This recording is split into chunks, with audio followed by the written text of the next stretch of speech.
भारत में आज भी घोड़ी चढ़ने पर होती है। प्लीज सर, क्या दलितों को यहाँ भी बोलने सर, अगर सबको 4 मिनट दे दो, ये भेदभाव नहीं चलेगा दलितों के साथ। Time is 4 minute, don't waste. भाई सर, आप क्या करो, अगर सबको 4 मिनट दिए तो आप मना करो, मैं बंद कर देता हूँ उसको। क्या दलितों सबसे आखिरी में बोलने का मौका मिलेगा? क्या मजाक कर रहे हैं सर आप? नो, ये all independent people are having only 4 minutes. You take sir, independent में अपनी पार्टी का मेंबर हूं सर, और जीत के आया हूं सर, किसी की दया में नहीं आया। आज हम संविधान की गौरवशाली यात्रा पे बात करने के लिए चर्चा कर रहे हैं। कल से ये चर्चा चल रही है सर। मैंने बहुत सारे दोनों पक्ष के और जितने भी हमारे मेंबर है सुना सर, उनको बड़े बड़े नेता हैं सर। इसके भाग 1 में लिखा हुआ है India that is Bharat, Hindustan नहीं लिखा हुआ है सर। लेकिन सारे नेता संविधान पे चर्चा कर रहे हैं, लेकिन हिंदुस्तान ही कहेंगे, भारत कहने की हिम्मत नहीं जुटा पा रहे। ये बड़ा सवाल है सर कि क्या संविधान के हिसाब से बात रखी जा रही। मैं धन्यवाद दूंगा फूले साहू बाबा साहब अम्बेडकर को और मेरे नेता मान्यवर साहब श्री काशीराम को। 25 नवंबर 1949 को संविधान को सौंपते हुए डॉक्टर बाबा साहब अम्बेडकर ने कहा था कि 26 जनवरी 1950 को हम विरोधाभास भरे जीवन में प्रवेश करने जा रहे हैं। राजनीतिक जीवन में तो हमारे पास समानता होगी, लेकिन सामाजिक और आर्थिक जीवन में असमानता होगी। क्या ये चुनौती आज 75 साल बाद दूर हुई है? भारत ने 26 जनवरी 1950 को संविधान लागू होने के साथ खुद को एक संप्रभु लोकतांत्रिक और गणतांत्रिक राज्य होने का ऐलान किया।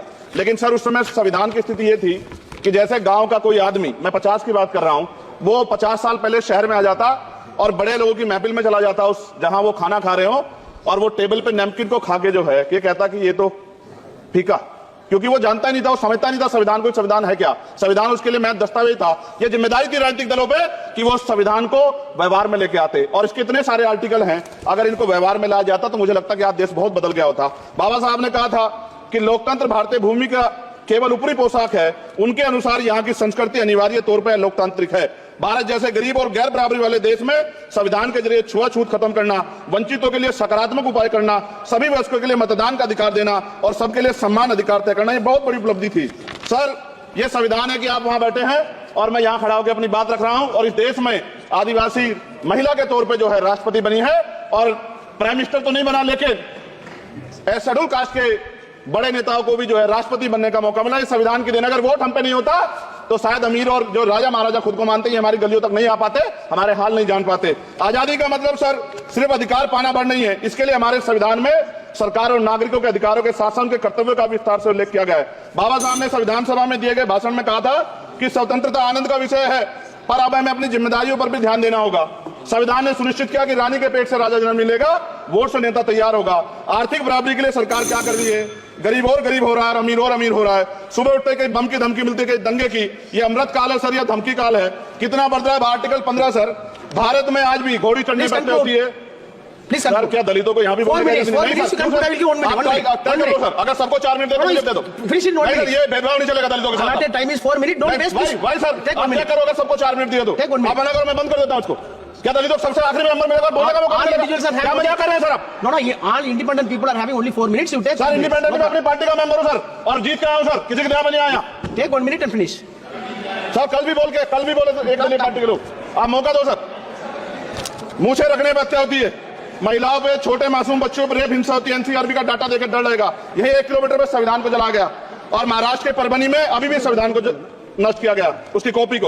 आर्टिकल 25-26 में संविधान में सभी को धार्मिक आजादी। कहां है दलितों की, मुसलमानों की, जैनों की, बौद्धों की, ईसाइयों की? छत्तीसगढ़ में सतनामी समाज को संविधान की अपनी धार्मिक आजादी के आधार पर जो है उनको अपमानित करके जेल में बंद कर दिया। संभल, अजमेर, अयोध्या सब इसका उदाहरण है। आज ये सरकार आलोचना डरती है। कितने लोग जेल में बंद है?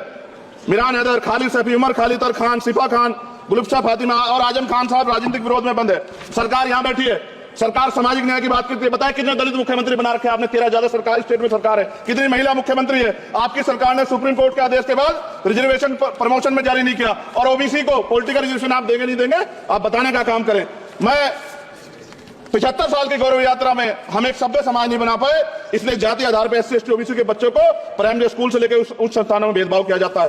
सरकार निरंकुश हो गई, कोई बुलडोजर से कार्रवाई करता है। कल मंत्री जी ने कहा हमने राष्ट्रीय पिछड़ा वर्ग आयोग बनाया, 69 शिक्षक भर्ती में उसकी सिफारिशों को नहीं माना। EWS के जरिए आपने संविधान पे आरक्षण के प्रावधान पे हमला किया। 1 मिनट में खत्म कर रहा हूं सर। संविधान सर, न्यायपालिका में आर्टिकल 124 ये कहता है सर, ये अधिकार जो है, sir please conclude sir, 1 minute में प्लीज। संविधान में न्यायाधीशों की नियुक्ति का अधिकार राष्ट्रपति के द्वारा होना चाहिए, अभी तक नहीं हो रही है। All India judicial service commission कब बनेगा? क्या चंद परिवार ही सर जज बन सकते हैं? और आज हम सर, मैं सरकार से सवाल पूछना चाहता हूं सर सेवाओं में SC ST OBC वर्ग का कितना प्रतिनिधित्व है? भारत सरकार के मंत्रालयों के अधीन पीएसयू में, बैंकों, बीमा कंपनियों में और स्वशासी संस्थानों में आउटसोर्स तथा कॉन्ट्रैक्ट पर वर्तमान कार्यरत कर्मचारी कुल कितनी संख्या है? आउटसोर्स और कॉन्ट्रैक्ट में कार्यबल SC ST OBC कितना प्रतिशत है? निजी क्षेत्रों में कार्यरत कर्मचारी उनके SC ST OBC की वर्ग लाभ सर खत्म कर। लास्ट पॉइंट सर, मैं फिर स्पष्ट तौर पर कह रहा हूं सर, यहां बैठे SC और OBC के मेंबर से कह रहा हूं सर, उनको सामाजिक जिम्मेदारी का ध्यान भी रखना चाहिए। पार्टी के प्रति वफादारी के साथ साथ अपने वर्गों के प्रति ईमानदारी भी रखनी चाहिए। ईमानदारी नहीं होगी तो इन वर्गों का भला नहीं हो सकता और हमें बहुत सरकारों से उम्मीद नहीं है। बहुत बहुत धन्यवाद सर। Thank you.